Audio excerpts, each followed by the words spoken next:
ويا تبي فلبا كما أني أمسما الحمد لله رب العالمين ني أو سيري بي أنا يمشون كنكا نو يفكر طريقة يمشون من نبي ملكو طريقة فامويا ولا لا تمنينا أنكم أنا أنكر وشانا أحمد حماولو دونكا الله سبحانه وتعالى يا غرزك ديننا شيء فهم في أني موسى فهم في أني نفرك أو ولوكا هو تاسي جربوا بربربا من بيننا الله سبحانه وتعالى كجربوا نبي بالمغلمون نوفه أو جربوا منوني وصرو لو كرا كدينو سيدشيا أني كمالي جام بيسيلي أبناء أنكرمكو أني شخص محمد لقدري سرقة يوكني تقولي وتمنين كفى شخص محمد لقدري كان يفولك أو ناصر أكتامي أكرا أيرا ما تامد يا ولا ما ناصر أتشيري كان يردو كشانا الله يلا نعى ينيروك أديا الحمد لله رب العالمين أما فو أو كأو كباريا ناصر أو كفيديو نو نمغمنو يا أصر أو كأمي نعى كلاكا بارتاجي ولا سا مكوروك سكان يرسل فيديو نو أصر بيلا وتمنين كفى أما فو أو كأبوني أنغا باجي نو كأنغا فيديو نتاو أو سكا أو سورة تكونون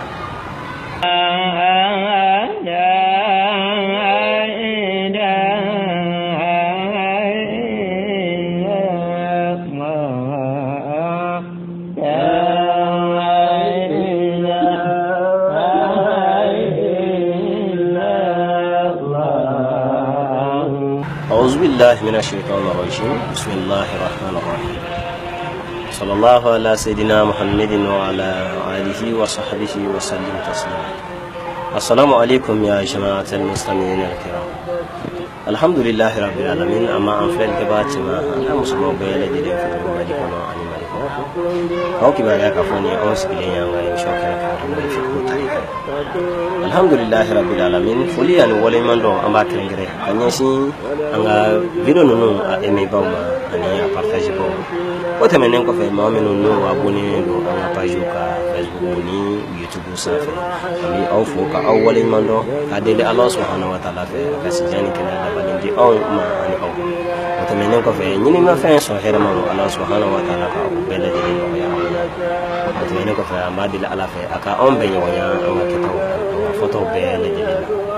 ina fo anya do ko ko mena ka fa nga bisigili o mena ke akara shakhsi muhammad landari aka shana hawo lo ni nga tayi bisigili mena ka alhamdulillah rabbil alamin amba kalama ka fo ambe tariga min kuma na nabi wele ko tariga tu tijaniya a fondation de akara ko ino insha ahmed tijani radiyallahu anhu shama tijani ni alakira sallallahu alaihi wasallam ye wirdundi am nye ani nye sugunte fiyo alhamdulillah rabbil alamin o de la tariqa welela ale togola ka fo tariqatu atijaniya o sheikh ahmed tijani ale bangina hijra san bakili ani keme ani bidu ka ben nasara san no ye melari san ye san bakili ni keme wolola ani bisaba ani ninga fatu hijra san bakili ni keme fla ani bisaba ka ben melari san bakili ni keme shegi ani kan ani nisha ahmed tijani alaka ni chasiri bilbil bayni allah subhanahu wa ta'ala ya agarjige kake kutubu mini awlila ko ahmed atijani tariga ni mamina ni awlika ni ayere kara dunya kono koron fe anik libi fe ala jominu ni asoro ulu sira alama ulu ya ala soro ni tariga ni ulu sababu yi jaminu be nasoro ulu tumbe ka joro alkiyama soro lila nu ya tariga soro asoro le kara hakliski ulu mamina ankara wa shaha natijani aka suma yelama ni o wato surnyina tarikan yi ay aka khalifa bilbile wele no ye shaqtahara ni tamasani kai ka tarikan yi ka kunya khalifa ama alekara khalifa yi ankara wa shaha ahmed tijani kofe ka fo anyana ni wirduni ikatigi nyini ka di ama ka soro o donya soro dinga fla no ye muhammad saghir an muhammad kabir a dinga fla mbela jele baru yara ninga ke sotugu yi nga Sheikh Ahmed Tijani aye aka khalifa wele de ka fendi ama ka foko ikati ni ka da akara wa Sheikh Tahara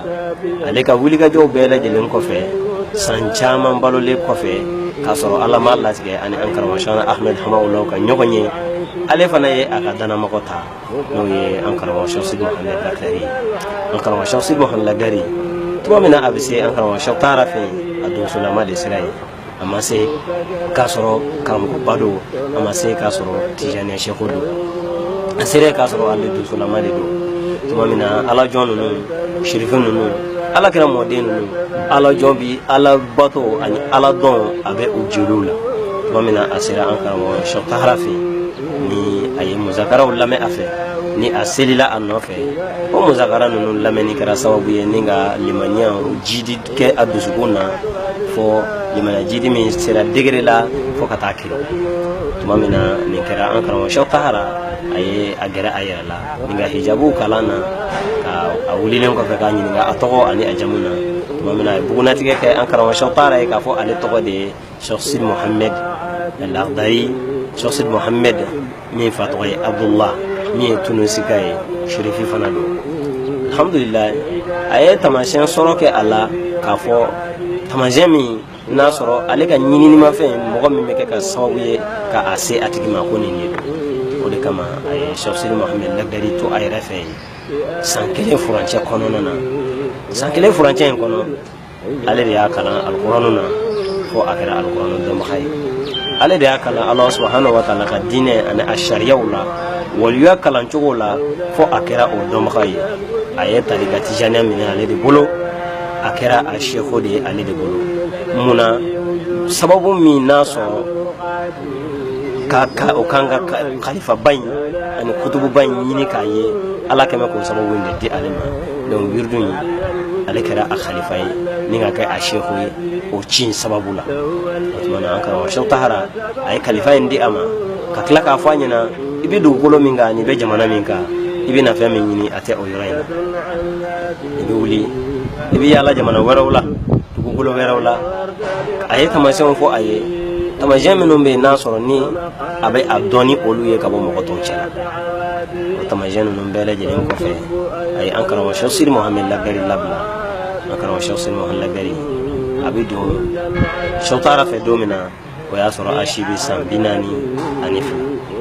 alhamdulillahi rabbil alamin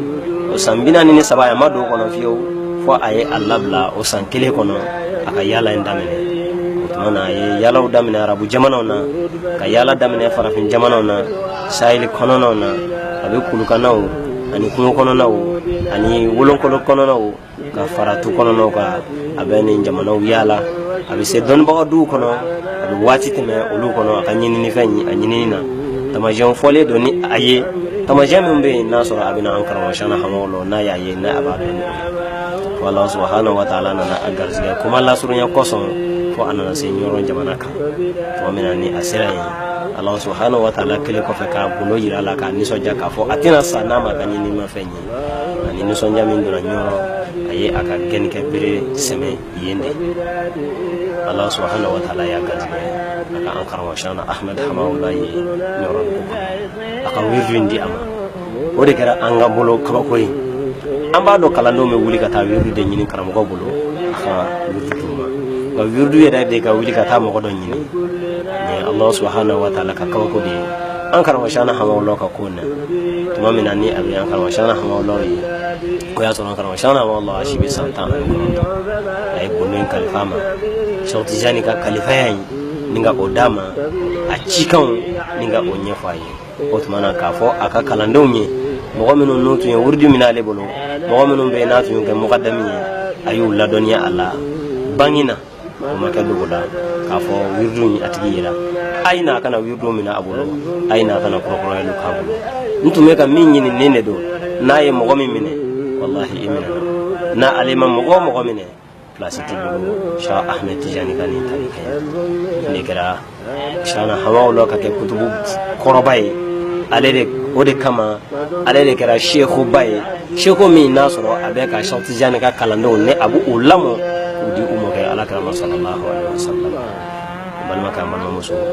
b'a fɔ aw ɲɛna ni aw ye an ka video ninnu sɔrɔ a k'u aimé a k'u partager alhamdulillahi rabbil alamin an bɛ segin ka foli kurakuraya ka ɲɛsin an ka video ninnu a aimé bagaw ma ani a partager bagaw ani mɔgɔ minnu abonné don an ka page kan ka segin ka ala deli u ye ala ka sijani kɛnɛya d'u ma ya rabbi Allah u ye émission ninnu a filɛli minnu kɛ n'u ka forfait ye u ye émission ninnu a partageli minnu kɛ ala ka kɛ aljina ye u ye ala ka kɛ hɛrɛ caman hera min nasoro usigen tani o ya alaka ko sawu amba fo awma assalamu alaikum wa rahmatullahi ta'ala wa barakatuh ya Allah subhanahu wa ta'ala emission na kaira ana on bina kuma an karama shana Ahmad Hamawalla akako banini nyoro mamina shana Hamawalla na kera kutubu bay ni mo ko be koro ani klibi shana Hamawalla ay gela mo so shana Hamawalla tarigai ade ko platu na akako na chodi